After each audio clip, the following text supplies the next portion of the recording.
किसी ने बड़े कमाल की बात कही है कि प्यार में ही ताकत है दुनिया को झुकाने की, वरना क्या जरूरत थी श्री राम जी को शबरी के झूठे बेर खाने की।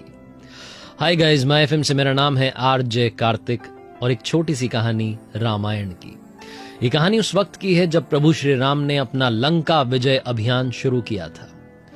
वो लंका पर विजय पाने के लिए अपनी वानर सेना के साथ में निकल चुके थे, लेकिन सबसे बड़ी समस्या थी उस विशाल समुद्र को पार करने की, उसे लांघने की, क्योंकि इतनी बड़ी सेना ना तो तैर करके वो पार कर सकती थी, ना उड़ करके पार कर सकती थी। क्या किया जाए? समुद्र के शांत होने का इंतजार प्रभु श्री राम अपनी सेना के साथ में कर रहे थे। बार बार प्रार्थना कर रहे थे, विनती कर रहे थे कि शांत हो जाइए, लेकिन वो लहरें उसी ऊंचाई से उठकर के बार बार आ रही थी।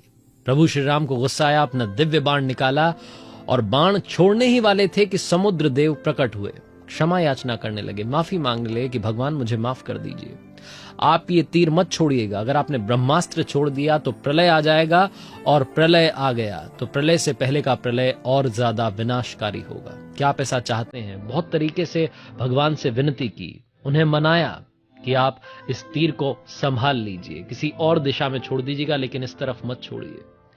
उसके बाद में प्रभु श्री राम ने पूछा कि बताइए फिर बीच का रास्ता क्या है, कैसे हम लंका तक पहुंच सकते हैं? समुद्र देव ने कहा कि आप मुझ पर एक सेतु बांध सकते हैं, पुल बांध सकते हैं। प्रभु श्री राम ने पूछा कि कैसे संभव होगा, बड़ा मुश्किल काम है।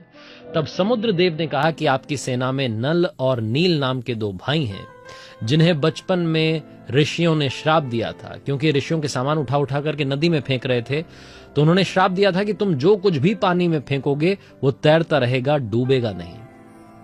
इनकी मदद लीजिए और श्री राम सेतु का निर्माण करवाइए। जो आप इतना बड़ा काम करेंगे तो पूरी सृष्टि आपका गायन करेगी, आपकी वंदना करेगी, ये बहुत महान काम होगा।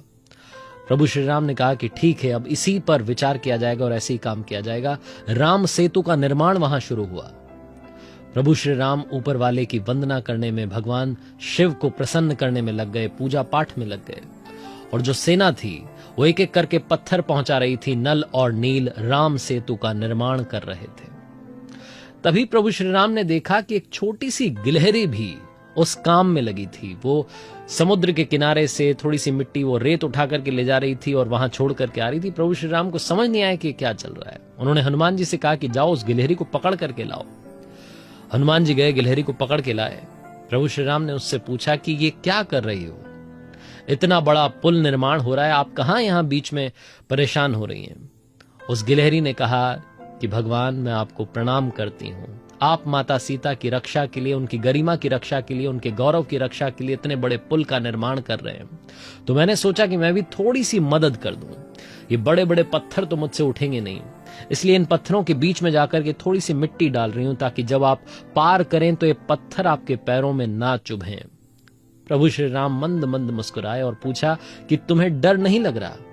इतनी बड़ी सेना, इतने सारे सैनिक, कहीं किसी के पैर के नीचे दब गई तो तुम्हारी मौत हो जाएगी।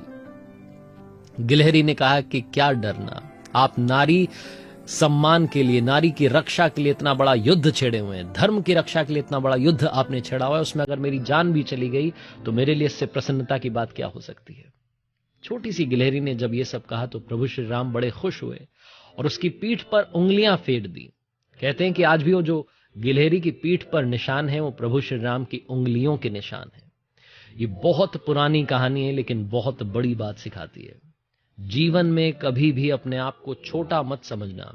ये मत सोचना कि आप किसी बड़े काम के लायक नहीं। छोटे से छोटा मनुष्य भी, जो सबसे कमजोर है, वो भी इस सृष्टि के काम आ सकता है, इस दुनिया के काम आ सकता है। अगर आपके पास में कोई छोटा सा आइडिया है, जो आपको लगता है कि बहुत छोटा सा आइडिया से क्या होगा, वो भी कभी कभी कमाल कर सकता है। किसी भी चीज को, अपनी ताकत को कभी भी कम मत आंकना। और हाँ, जितना पॉसिबल हो सके दूसरों की मदद करते चलिए, औरों के काम आते चलिए, मुस्कान बांटते चलिए। अपनों के प्यार के साथ, ऊपर वाले के आशीर्वाद के साथ और अपनी मेहनत के साथ कर दिखाओ कुछ ऐसा कि दुनिया करना चाहे आपके जैसा। याद रखिए, हर सोमवार सुबह 9:30 बजे मेरे सोशल मीडिया हैंडल्स पर देखिए एक नई कहानी।